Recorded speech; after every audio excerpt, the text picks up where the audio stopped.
Hello everyone, welcome back to my channel. तर आज मी दाखवणार आहे तुम्हाला रांजणगावमधील असा एक परिसर जिथं एकदम हिरवेगार असे मस्त झाडे वगैरे आहेत, शेती आणि मस्त त्या वातावरणामध्ये एवढं भारी वाटत होतं की नाही. तर ते पूर्ण दाखवणार आहे तुम्हाला मी. तर त्याआधी सांगणार मी तुम्हाला की आज आमचा असं फिरायला जाण्याचा प्लॅन का झाला ते. कारण का आज काय झालं होतं, सकाळपासून काही कामं वगैरे तर लवकर आवरले होते, पण दुपारी लाईट नव्हती. दुपारपासूनच लाईट गेली आणि जवळपास आता 4:30-5 वाजले होते आणि आम्हाला एवढं बोर होत होतं की नाही, काही सांगायचं कामच नाही.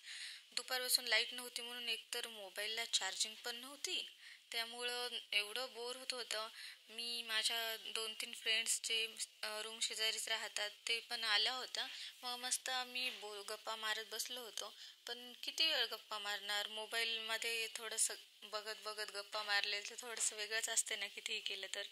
तर एवढं बोर होत होतं आणि वातावरण मस्त होतं, आभाळ आभाळ वातावरण वगैरे होतं बाहेर.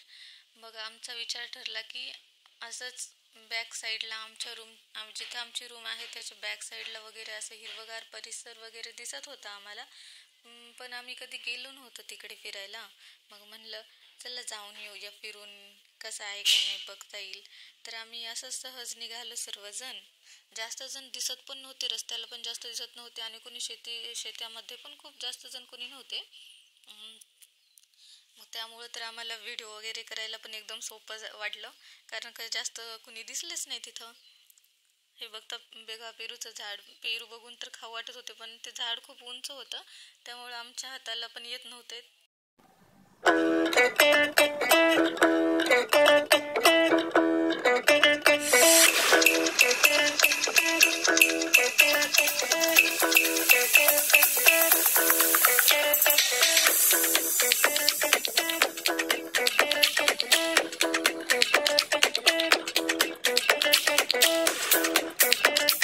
व्हिडिओ आवडला असेल तर चॅनलला नक्की सबस्क्राईब करा आणि भेटू आपण आता नेक्स्ट व्लॉगमध्ये. बाय.